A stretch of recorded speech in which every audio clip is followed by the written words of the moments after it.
All right, let's jump right into it. Welcome to this Premium Explainer. Today, we're cutting straight through the usual preseason noise to give you a pure, evidence-backed tactical blueprint of this Week 3 exhibition clash. We've got the New Orleans Saints taking on the Dallas Cowboys under the roof at AT&T Stadium. We're skipping the August hype and getting right down to a sharp analytical breakdown of the exact matchups, the models, and the live game states that are actually going to decide things on the gridiron. Here's our quick rundown for today. 1. Foundation and central question. 2. Identities and duels. 3. Projections and models. 4. Live cues and game states. And finally, 5. Our verdict and analytics disclaimer. Let's get to it. Section 1. Foundation and central question. Execution versus depth. So here is the big central tactical question we're tracking. Can New Orleans correct its early down and red zone failures against Dallas's explosive offensive depth? Look, in the regular season, you can kind of rely on your marquee superstars to bail you out of a broken play or cover up some structural flaws. But preseason Week 3? No way.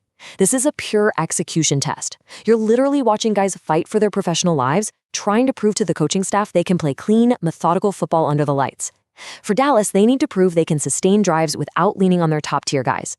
And New Orleans? Well, they are absolutely desperate to eliminate the penalties and turnovers that have completely derailed their summer. It's incredibly obvious when you compare their recent outings. The contrast is just staggering. But the raw scoreline doesn't really tell the whole story.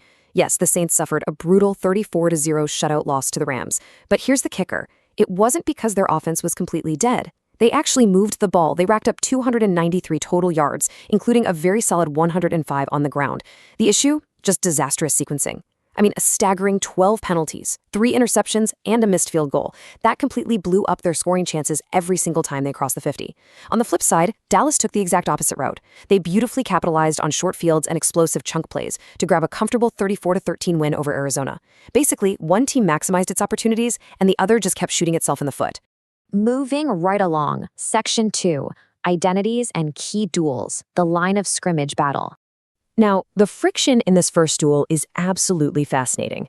On one side, you have Joe Milton coming off an explosive 179-yard tape against Arizona. He showed off an absolute cannon for an arm, hitting a 53-yard touchdown. And alongside him, Sam Howell, who really needs to prove his red zone ball security after throwing an end zone pick. Both of these guys are going to be severely tested by the Saints' defensive mandate, which is literally to force quarterbacks to find hot answers under heavy duress. New Orleans is going to throw late safety rotations and simulated pressures at them. And if you're not familiar, a simulated pressure just means the defense is only rushing 4 guys, but they are totally confusing the quarterback on who those 4 guys are. They'll drop massive defensive linemen into coverage and blitz linebackers, or DBs, just to create absolute chaos for the blocking scheme. Down in the trenches for Duel 2, we're tracking a really gritty battle. Dallas is missing a Johnny Cornelius, which means this backup offensive line and the running backs must achieve vertical displacement on double teams. Simply put, they have to physically drive those Saints defensive linemen straight backward off the line. If they can't do that, Dallas is going to be stuck in second and long all night. And if New Orleans holds their interior integrity and tackles well at first contact, they'll force this Dallas quarterback competition into highly predictable passing downs. Once that happens, the Saints pass rush can just pin their ears back and attack. Duel 3 flips the script to the Saints offense. Both Zach Wilson and Spencer Rattler threw interceptions against the Rams, and man, that is a glaring issue they have to fix tonight. They absolutely cannot force isolated vertical routes against what has turned out to be a highly opportunistic Dallas defensive depth chart. Dallas's young secondary isn't just out there taking up space, they're actively making impact plays. We've already seen a Siobhan Ravel interception and a really sharp tackle for loss by Barham. So for Wilson and Rattler, the assignment is simple but incredibly tough in real time.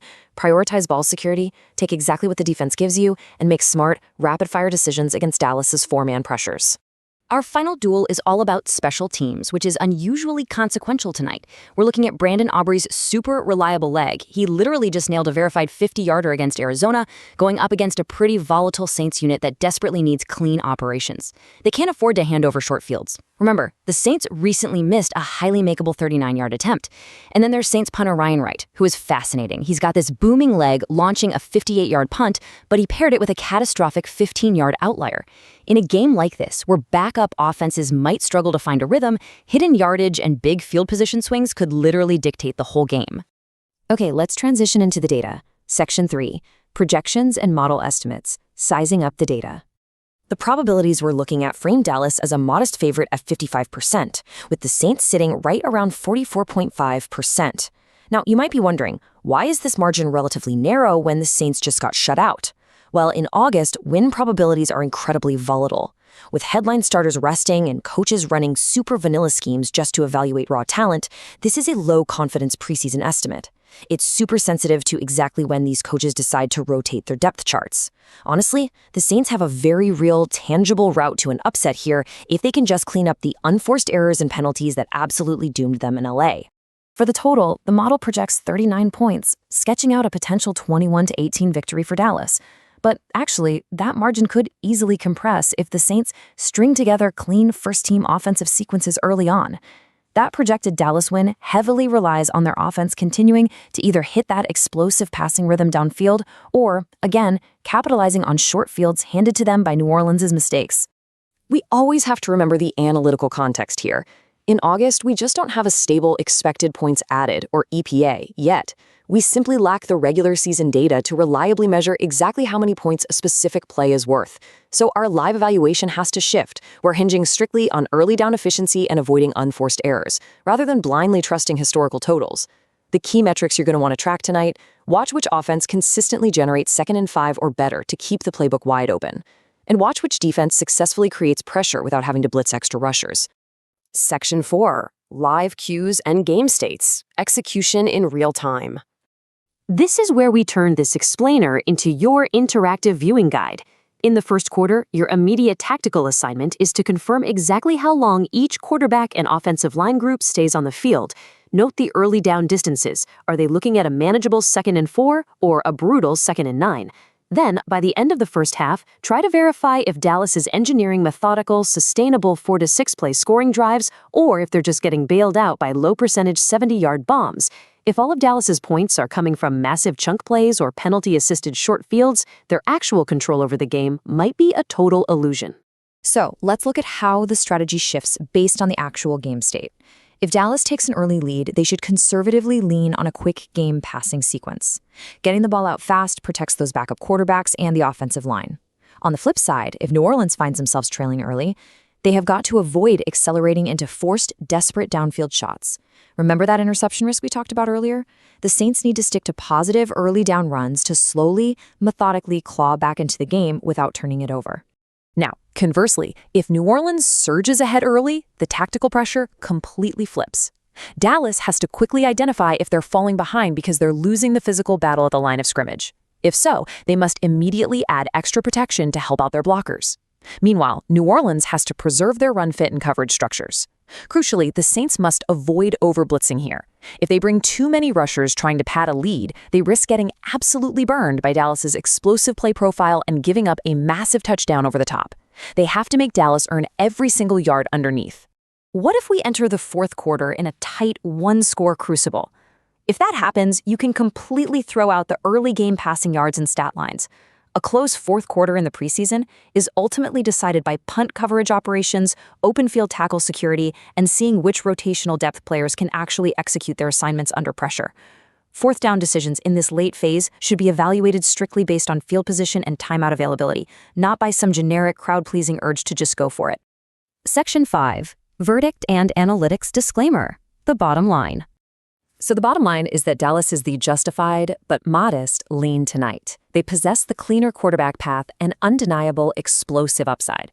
But make no mistake, New Orleans has a very real, clear route to an upset if they can simply execute the basics and eliminate the procedural penalties that destroyed them in Los Angeles.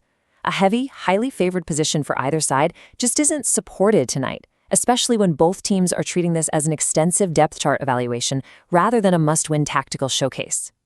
And a quick analytics disclaimer to wrap us up. Keep in mind that these are low-confidence preseason model estimates, definitely not regular season gospel. Final inactive lists and live expected points added metrics are totally unverified right now. Tonight is all about identifying which rotational players can step up when the lights shine bright. As these teams finalize their evaluations and gear up for those brutal final roster cuts, it leaves us with one final thought to chew on. As we watch these backups audition tonight, which sideline starter's absence is exposing a critical vulnerability that will be most desperately missed when September actually arrives?